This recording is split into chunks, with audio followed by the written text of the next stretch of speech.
Welcome to the All-Star Networking Podcast. It's the show where you hear from a new expert each week on how to build an all-star network, increase business sales, grow careers, find a job, or enrich your life. Let's get it started. From the Midtown Global Market in Minneapolis, here's your host, Kathy Paper.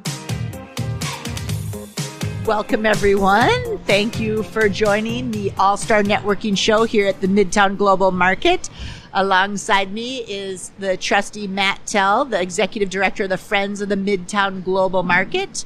You can find them online.org. Matt is still sporting the headphones with the pink duct tape on them. Matt, I swear by the end of the new year, or maybe for the holidays, I'll get you some new headphones. But joining us today is my good friend Lori Spiess from Office Center. Lori, I will let you introduce yourself.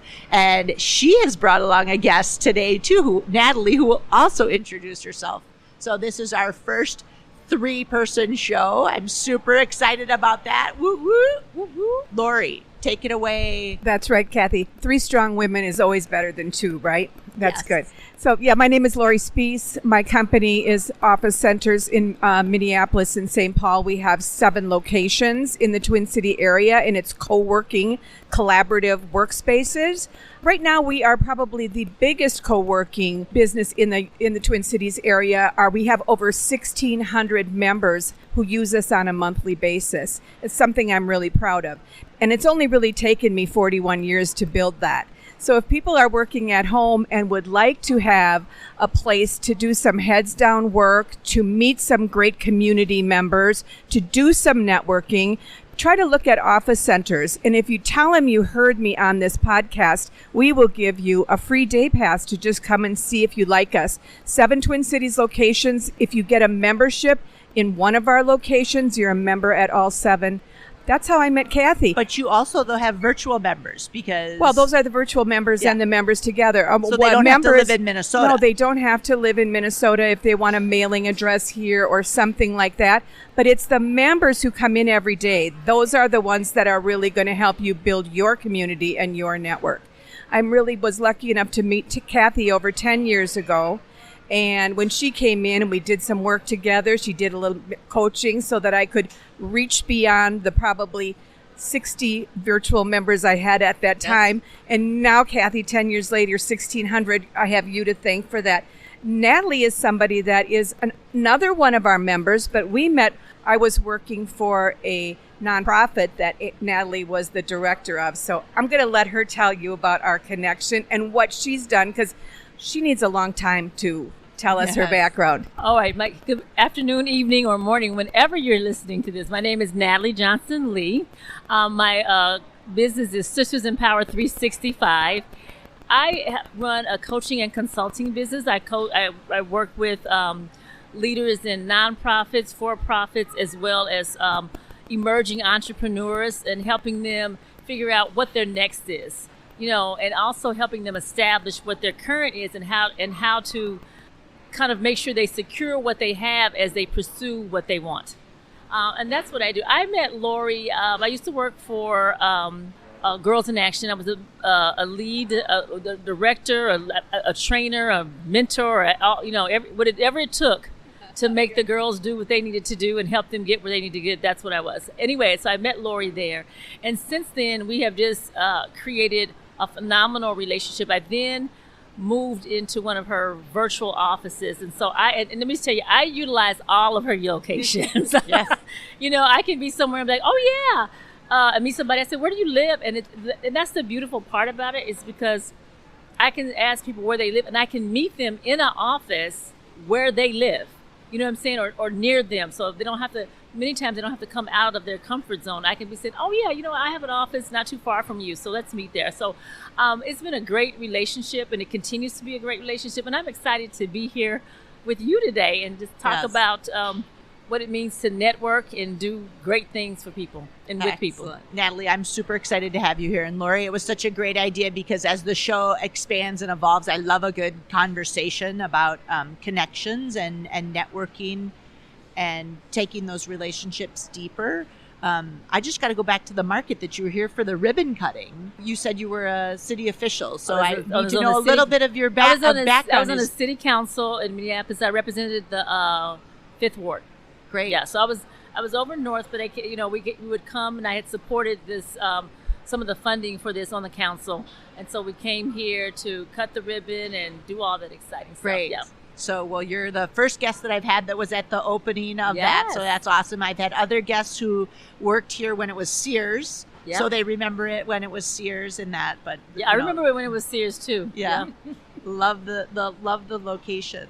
So we're going to talk about networking and building relationships. Most people, 72% of the people, don't like the word networking.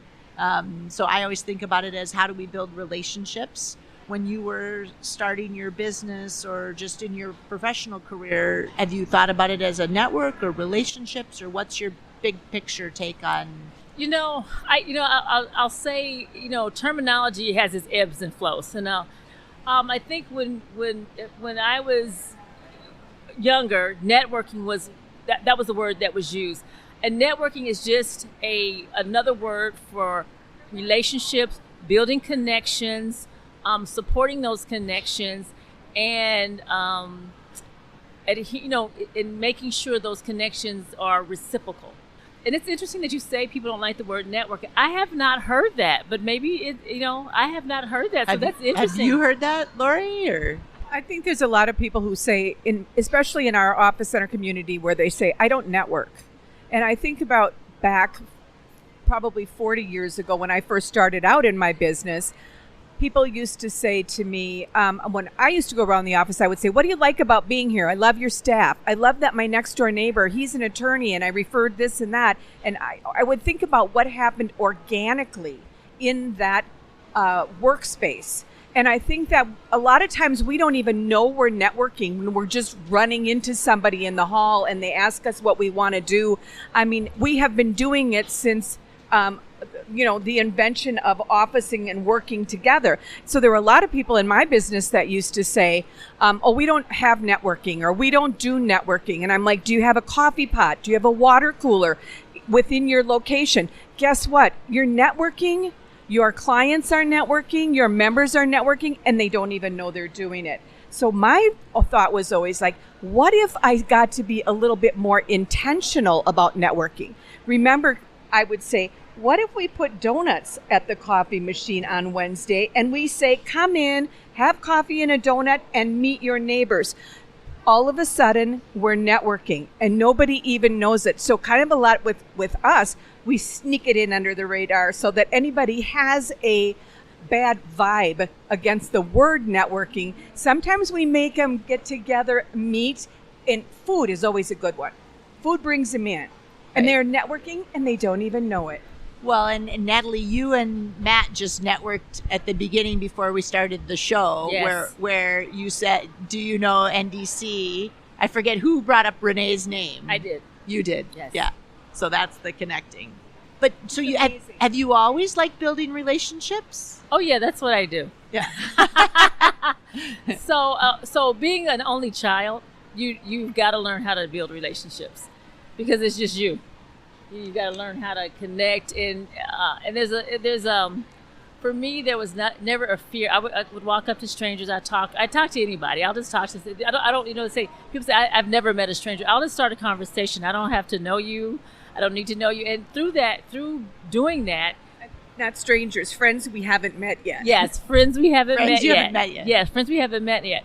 And I was on a business call yesterday, and they were looking for someone in marketing, and we had given a referral, and that particular company could not take up the referral. So, in another organization that I'm part of, Fearless Commerce, I called up them and I said, "Hey, I need 4 or 5 people in your network that can do marketing so that I can refer them for this contract that is a short term." And I gave her the kind of the gist.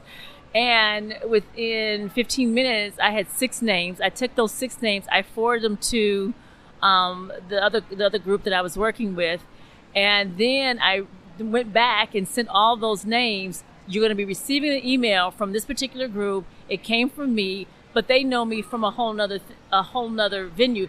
I got your name from XYZ. So I make sure that I complete the circle. So when people see what's happening, they're not like, well, who is this email? I don't know these people. They say, oh no, this is the email that I'm supposed to be expecting. So I made sure the circle was all, we closed the circle up. But it's just had I not known that name, I couldn't have gotten those 6 names, and then I couldn't have created those opportunities for one of those 6 people or 2 or more to get that business. So yeah, and then who knows what that business will lead to in other businesses when people said, hey, I remember getting these 6 names. Maybe one of these people will work. That's another way that you do that. That's great. I mean, at the beginning you said reciprocal, but this is more, you're the initiator, you're the hub of connecting people. So that example of knowing there's somebody that could do this business out there and passing that along. Is that a skill you've always had? Well, you know what? I believe it's a skill I developed, or it was something that I did that I didn't know I developed it, because I was like that even when I was in elementary school and stuff like that. I would be like, okay, let's say we got outside when we were little kids, we're going to play kickball.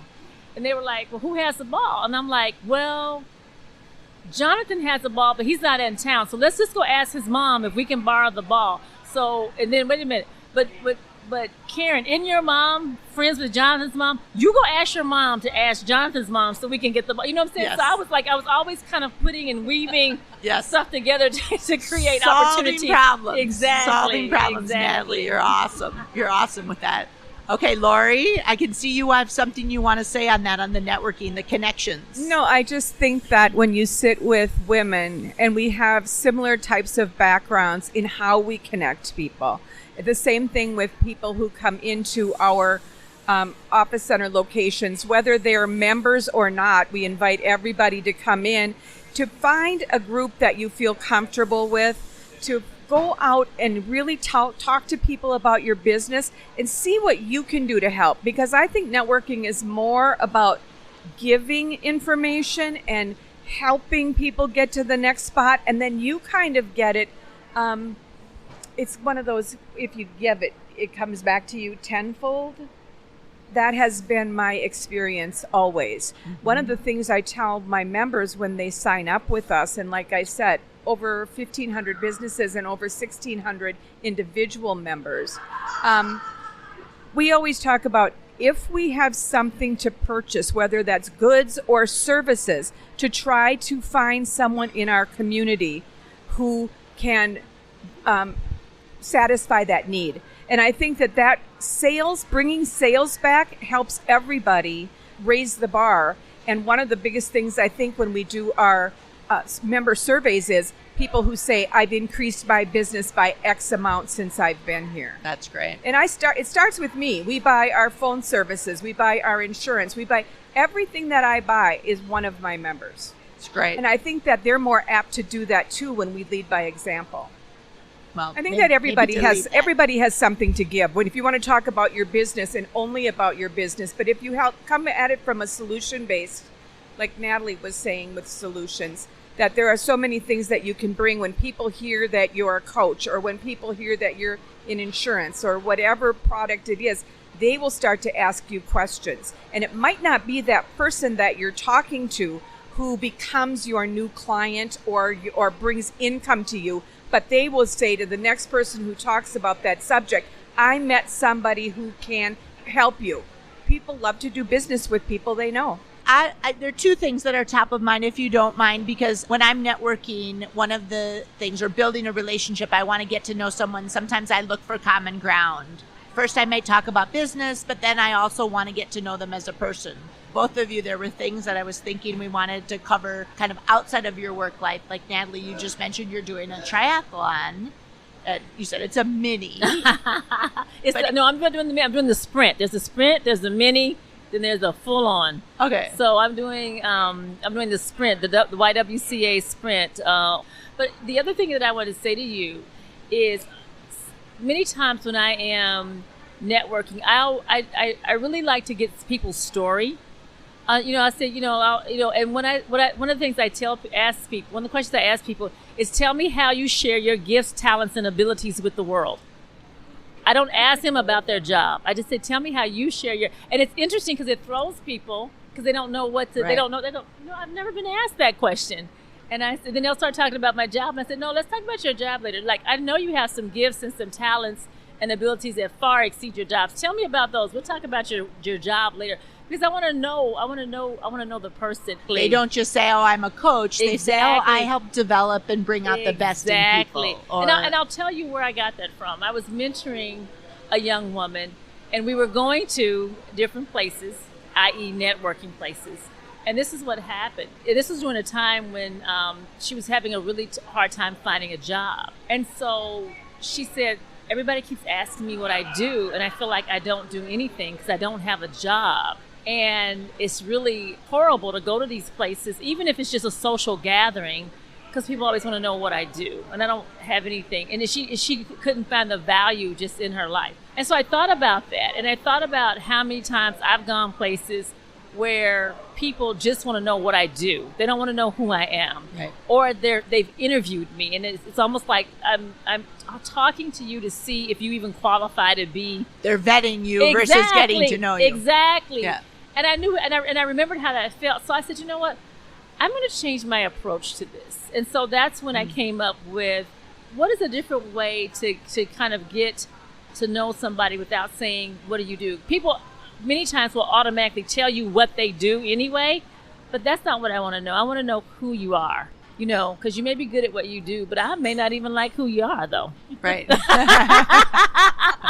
You mean So- that's actually how Right. So will you tell me at the end of the show whether I check the boxes or not? How will I know? I like you. Anyway, so I came up with that with just asking people that, and it really sparks a whole different level of conversation. Yes. So the triathlon, though, I'm going to Yes, ask about go back. that because I think there's some good analogies probably to the triathlon to building some relationships. Do you train with other people, or when do you do it on your own? No, so I'll tell you what happened. So again, here I am.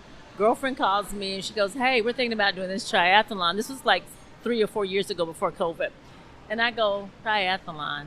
I've been wanting to do a half a marathon. I said, okay, sure, I'll do it. And so she lived in a whole different place, but we didn't train together, but we trained. And then we met up the day of, and she ended up hurting her shoulder. So she was originally going to do the sprint, which is the one I do, but she went down to the mini. And so I stuck with the one I was going to do. She kind of went down, so that kind of left me out there on my own. So, well, not on my own. There was a whole bunch of women there, but as far as having a friend or somebody. But you got into it through the friend who said, yes, do you want to do this? So let's do this. So I've been doing it. So then I was so excited this year, and I signed up again. And then I called her. I said, did you sign up? And she goes, I just signed up too. So we hadn't even talked to each other. So I do train on my own. I got late start training this year. And so I took another friend of mine with me to train. Now, she's not training. She's sitting on the sidelines, but she's my swim coach. And I don't know how she's my swim coach because she's not in the water with me. But but this is what she did. I know a lot of people who can coach you, and they're not even involved in anything, but they can coach you. And so she said, so I did my a little bit over the 500 meters. And she said, I think you got 2 more laps in you. So I'm like, so I do the 2 more laps. She said, I like that. You didn't. Nobody saw the eye roll. I saw the eye roll. That's the sign of a good coach. Just nudge you a little bit more than you want to be. And then when I did that, she says, you look pretty strong. You look like you got some more in you. Give me 2 more. And I'm like, I'm going to need you to not come anymore. But anyway, so literally with her pushing me in a week, I started out at about 16 laps.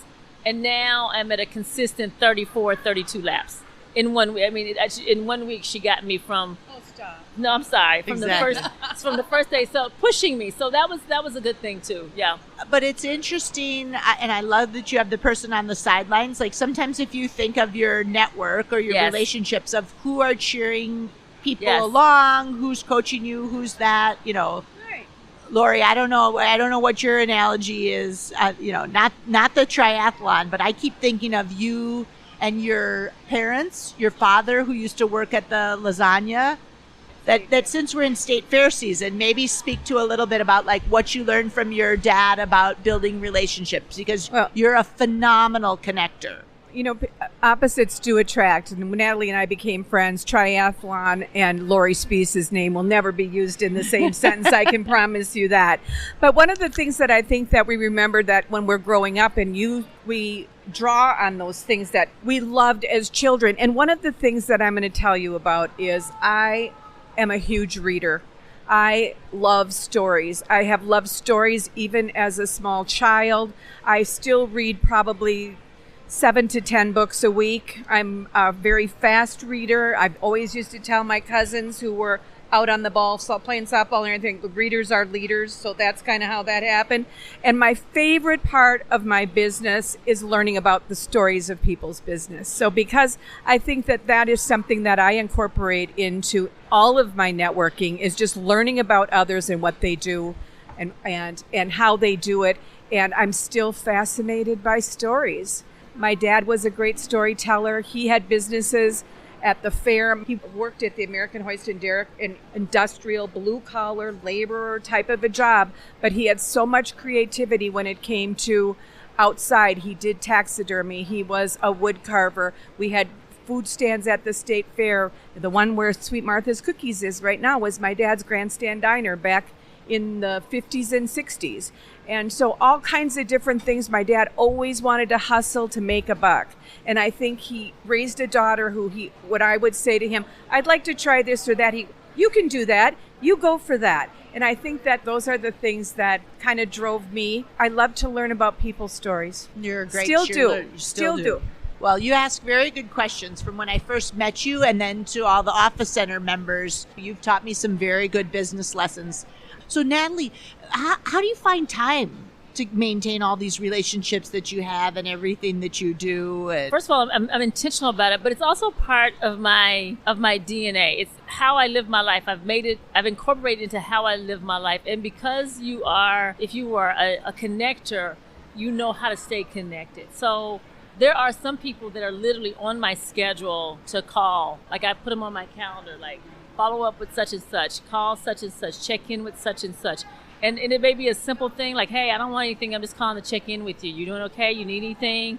How's your business? How's the family? Blah, blah, blah. I just kind of, because there's certain things that I remember about them. And they always laugh at me. They're like, how do you remember all of this stuff about me? Not only do I know them, but I care. And I don't have to know you a long time to care and also want to see your business grow and want to see you do well. The one thing I have learned, though, is I cannot want for you what you don't want for yourself. So with those type of things, too, I also, some of those individuals who are not at that space yet, they're shelf connectors. So what I do is, how sometimes you put your things on the shelf and then every once in a while you go down and go, oh, am I ready to use that yet? Am I ready to connect with that yet? And so you check in with this, no, they still need to be on the shelf. But when they're ready to come down, I'm ready to put them in the game. So I keep aware of them, but they may not necessarily be in prime time place because people have seasons in their lives too. Right. Yeah. I want to go on this one because I think the knowing people and caring about them is an interesting piece of how do you either demonstrate that you care about people in your network, or how do they know, or how do you know they care about you? So, don't you think it's easy to know when people don't care about you? It is. It's very evident. I think it's very evident. I think for me, it's when I remember, I think it's one, listening, and then remembering or asking them about it. So one of the things that I'm really good at, especially in my coaching space, is I hold space for people. And I don't know, and I know some people do it, but I know that I do it exceptionally well because people have told me that. So I'll just say I do exceptionally well. So you can tell me a dream, a vision, or something that you want to do. Once you tell me that dream or vision, I'm no longer talking to the person that I'm looking at now. I'm talking to the person that's living in that vision. So whenever I talk to you, I'm talking to you from that space because I'm calling you up, not calling you out. I'm calling you up. And so I'll ask you certain things. And when you start talking to me, I remind you, how is this lining up with blah, blah, blah, blah? And sometimes people have forgotten and they're like, I may not have talked to you for years and I may see something. I'm like, oh, you know what? I remember she likes that. Mm-hmm. And I'll pick it up and I'll call you and say, hey, I was out and about. I thought about it. And people are like, what? It makes them think, wow, she really listened to me. She heard me. And in a world right now, especially with everything being so techy and all this other kind of stuff, and we are quote unquote connecting and relating through more The phones and yeah. all this other kind of stuff. That personal touch makes a big difference nowadays. The real personal touch. And so I'll tell you what I'm not good at, but I do it in a different way. But wait, I got to pause though, just but- because I think that personal touch statement and the way you describe that, it means everything. Yeah. And again, Lori and I have known each other for years, but when I walked in, Lori is so wonderful and just said, how are your parents? Exactly. Because she knows what's top of my mind right now, Exactly. right? And so that sort of personal touch, Right. that's what is meaningful. Yeah. And I think that that's what separates people who try to network online, and when you get into a face-to-face type of a situation, things are much more meaningful. And I think that we need a balance of social media. We need a balance of networking that we are doing from our desks, but there's nothing that beats the relationships that you build with people within your community that you see every day and you are checking in with on a regular basis. Right. The other thing I will say, I didn't share this with you, but I actually chartered the Rotary in North Minneapolis. The Rotary. In the Rotary, our motto is service above self. And so we do a lot of service work out there. And so that actually took a lot of connection and working and networking and pulling things together and solving problems for people. And I think that's another good way to connect and build relationships. If you're a person that can solve problems, people love a problem solver. Yeah. And they'll say, I don't know, but I know somebody who knows somebody who may Can know solve the somebody problem. that can solve a problem. Yeah. That's Yeah. great. Yeah. So, but I do want to talk about some of your work in the diversity space. Okay.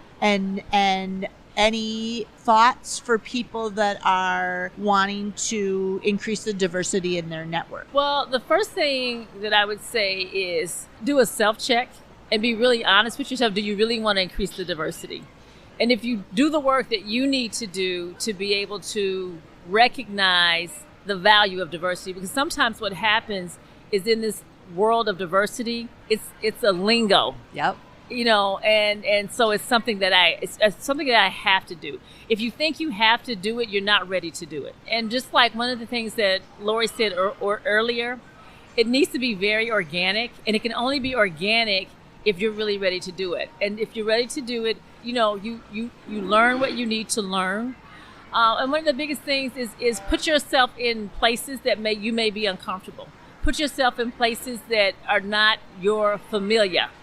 And then experience, and it could be a lot of different ways. Go to different cultural events. Put yourself into opportunities to work on projects that are maybe outside of your wheelhouse. Right. Yes, get out of your comfort zone, and then from there you learn and you begin to value the perspectives of other people, and then also challenge your own perspective, and that's for everybody. That's for me too. Challenge my own perspective on things. I put myself in all kind of different places that I have no clue what I'm doing here, but we're gonna figure it out. You know what I'm saying?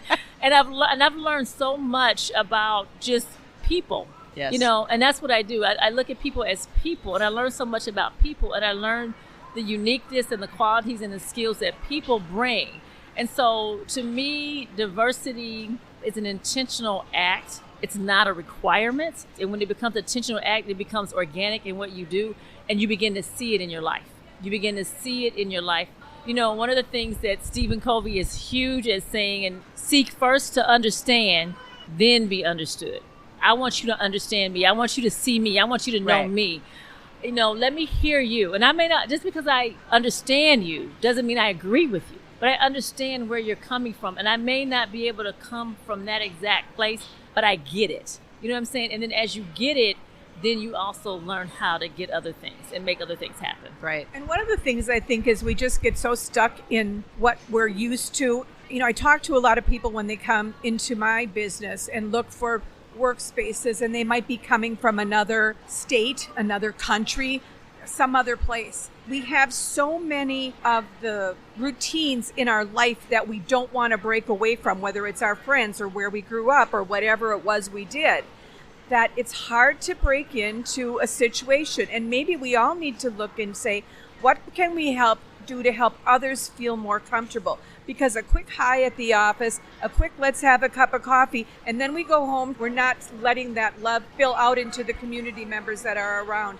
And I think that... Well, that's really good. It's really good advice, though, on the self-awareness and to be intentional and to sort of know when you're ready to build a diverse network. And I think sort of the time is now for people that are listening, because having a network, in my mind, is go-to resource as well as a representation of, everybody wins, everybody's successful that's in my network. And find you a coach. Find you a coach, or find you a good friend, maybe from another diverse culture, that will be honest with you, but also love you in your mess. Yes. First step is just do it. Find a group and go out and experiment. Take along a friend. It's always a good thing too, but get out there and do it. The first step is the step out the door. And be your authentic self. Be who you are, so that you can attract what attracts you. You know what I'm saying? You sound excellent summary. With that, it's a wrap. Thank you so much for being here, Lori and Natalie. Just awesome to have you. Thanks for having us.